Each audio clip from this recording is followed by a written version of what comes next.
Friends, we can all see that many white bloggers have millions of followers. Please support me too, because my followers are still few. Black bloggers also deserve to be famous. Raised fist medium dark skin tone. My friends, let's unite and lift each other up. Please press subscribe button and like. The Manchester night was a canvas of inky blues, streaked with silver rain that whispered secrets against the panes of a grand mansion. This was the home of William Harrison, a man whose name was synonymous with wealth and kindness. At 40, he had everything the world could offer: a sprawling estate, a fleet of luxury cars, and a wife, Elizabeth, whom he adored. Yet, in the gilded cage of his perfect life, a deafening silence echoed, the silence of a home without a child. For 11 long years, that silence had grown, a leaden weight pressing down on his heart and his marriage. Elizabeth, with her soft blonde hair and eyes like a summer sky, was the picture of gentle grace. She loved William deeply, and he her, but their love was a field of silent battles. They had chased hope across continents, from European doctors to New York clinics, exhausting every prayer and procedure imaginable. Every failed attempt was a new crack in the foundation of their joy. While Elizabeth cried into her pillow, muffling her sobs, William felt his own heartbreak at the sight of her tear-stained face each morning. Their magnificent home, filled with priceless art and grand furniture, was a hollow monument to their unfulfilled dreams. Every Christmas felt empty, every friend's new baby a painful reminder of what they lacked. It was into this fragile void that temptation, in the form of Amara Kingston, slipped. Amara was a Harrison's live-in maid, a tall, striking woman from Mississippi, with a quiet beauty that belied her sharp intelligence. She had come to England seeking a better life, a way to lift her family out of poverty back home. For 3 years, she had moved to the mansion like a ghost, cleaning and cooking, always respectful, always professional, and always watching. She saw the unspoken pain in Elizabeth's eyes and the heavy burden on William's shoulders. She saw the chasm growing between them, an emptiness waiting to be filled. One stormy night, with Elizabeth away visiting her sister in London, the mansion felt colder and emptier than ever. Thunder cracked across the sky as William sat alone in the living room, a glass of untouched whiskey beside him, his gaze lost in the dancing flames of fireplace. His mind replayed a montage of 11 years of failure, his heart heavy with the fear that his marriage was nearing its breaking point. Amara entered the room to clear away a forgotten tray. Her quiet presence was a stark contrast to the storm outside. "Are you all right, sir?" she asked, her voice a soft anchor in the turbulent night. Those simple words were a dam breaking. William buried his face in his hands and let out a long, weary sigh. "No, Amara, I am not all right," he confessed. 11 years and still no child. My wife cries every night, and I feel like I have failed her. Failed as a man. Amara set the tray down and sat near him, her presence a silent offering of comfort. "You are a good man, sir," she said gently, her eyes meeting his with a depth of understanding he hadn't expected. "Sometimes life doesn't give us what we want, but that doesn't make you any less." When her hand gently touched his, it was a spark in the dark. In his moment of profound weakness and loneliness, William gave in to the desperate need for connection. A single, life-altering mistake was made. Weeks later, Amara found him in his study, her hands trembling, her eyes filled with a mixture of fear and triumph. "Sir," she whispered, "I'm pregnant." The words hit William like a bolt of lightning, but instead of pain, he felt an exhilarating surge of hope. A child, a baby. For the first time in 11 years, the heavy silence of his home was filled with the imagined sound of a baby's cry. His chest swelled with joy so intense it brought tears to his eyes.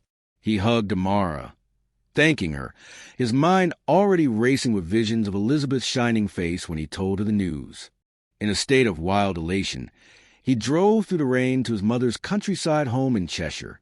Margaret Harrison, a woman of unyielding pride and a heart of gold, saw the joy on his face instantly.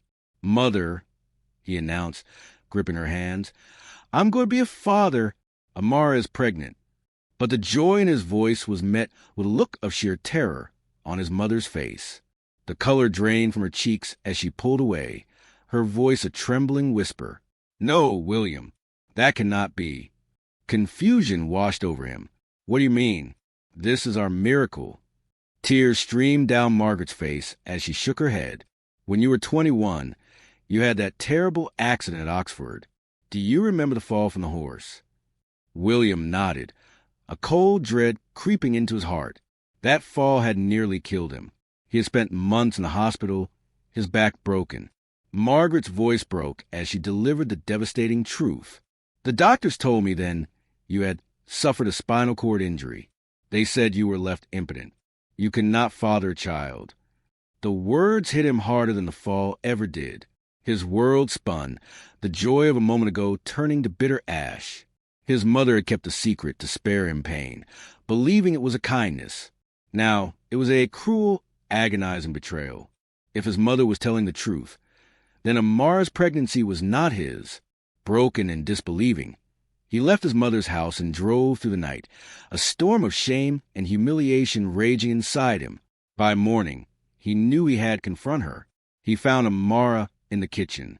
"Amara," he said, his voice heavy with grief and anger. "Whose child are you carrying? Tell me the truth." She froze, the plate in her hands trembling before she set it down. After a long, suffocating silence, she finally whispered, "It's not yours, sir. It's my boyfriend's. We thought you would believe it was yours.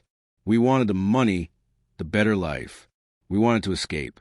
William's heart shattered. He had not only been deceived, but had also betrayed the woman he loved for a lie. When Elizabeth returned home, she saw the devastation in his eyes. He confessed everything, falling to his knees before her, his tears a testament to his brokenness. "I wronged you, Elizabeth. I betrayed you with Amara. The child isn't mine, and worse, my mother told me the truth. I can never father a child. All these years, all our prayers, they were all for nothing." Elizabeth's face went pale, but her hands, though trembling, were steady. She looked at him with a love that transcended the pain. "You have broken my heart, William," she said, her voice a gentle whisper. "But I did not marry you for children. I married you for love. Do you not see? Family is not about blood. We can still build one together." Her words were a balm on his open wound.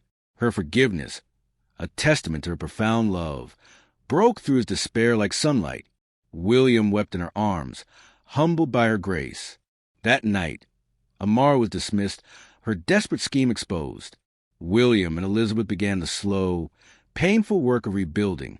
They sought counseling, prayed together, and, after months of healing, began the journey of adoption. It was long and difficult, but they faced every interview and every piece of paperwork together. And then one day, their lives were forever changed.